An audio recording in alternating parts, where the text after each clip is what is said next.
Let's explore temple ஆன்மீக பயணத்திற்கு உங்களை அன்புடன் வரவேற்கிறேன். வாழ்க்கை எப்போதும் மூடிக்கொண்டே இருக்கிறது. வேலை, பொறுப்புகள், பல சுமைகள், இத்தனைக்கும் நடுவே ஆண்டுதோறும் ஒரு நாள் மட்டும் மனசு முழுக்க ஆனந்தமாகி விடுகிறது. அந்த நாள் தான் இந்த விநாயகர் சதுர்த்தி.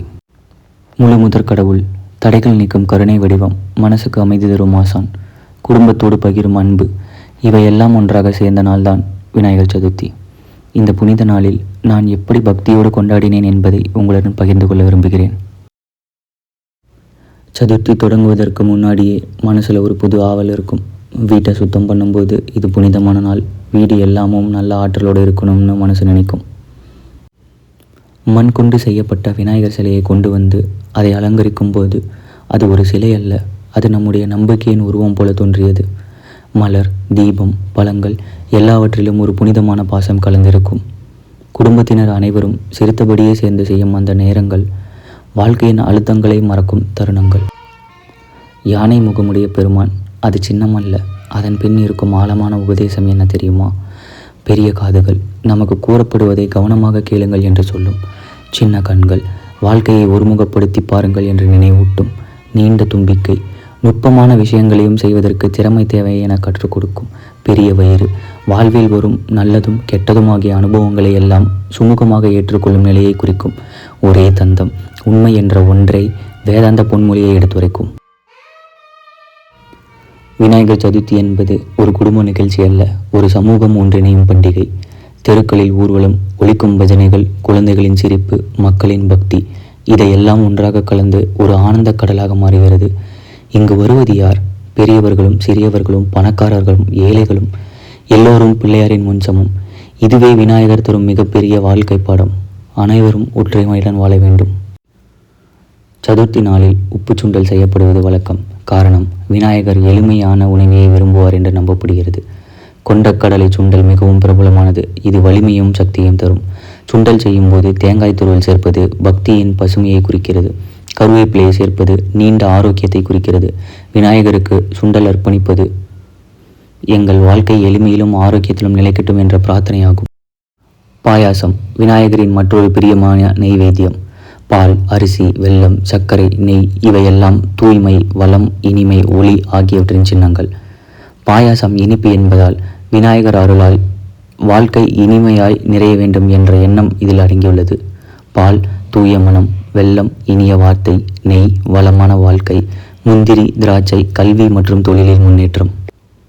அதனால்தான் பிள்ளையாருக்கு சுண்டலும் பாயாசமும் அர்ப்பணிப்போம் என்பது ஒரு சமையல் வழக்கம் மட்டுமல்ல, ஒரு ஆன்மீக பாடம்.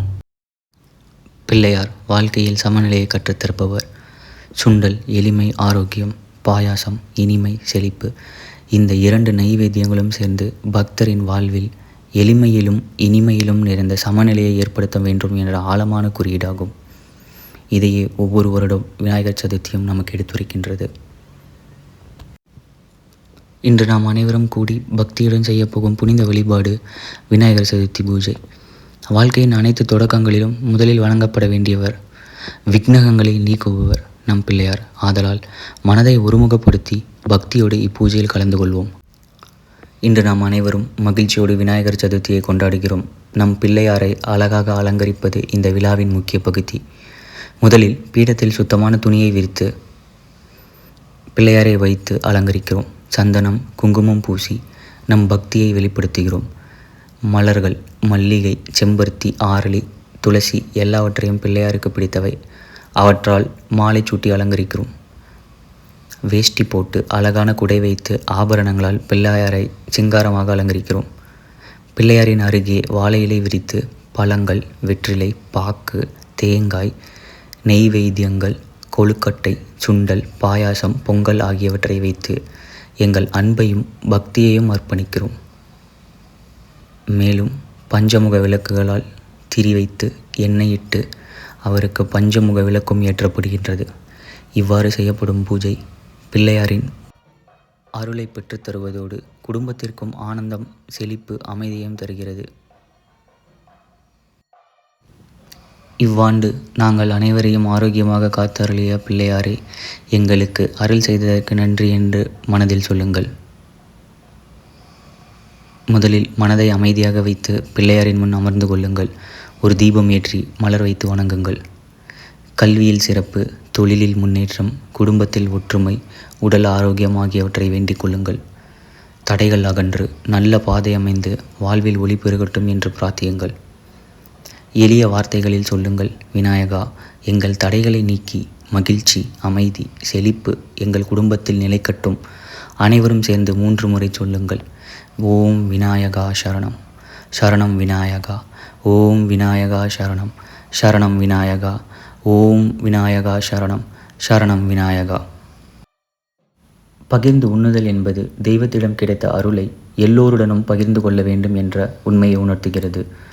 நம்முடைய மகிழ்ச்சியை, உணவை, வளத்தை மற்றவருடன் பகிர்ந்து கொண்டால்தான் அது பூரணமாகிறது என நம்பப்படுகிறது.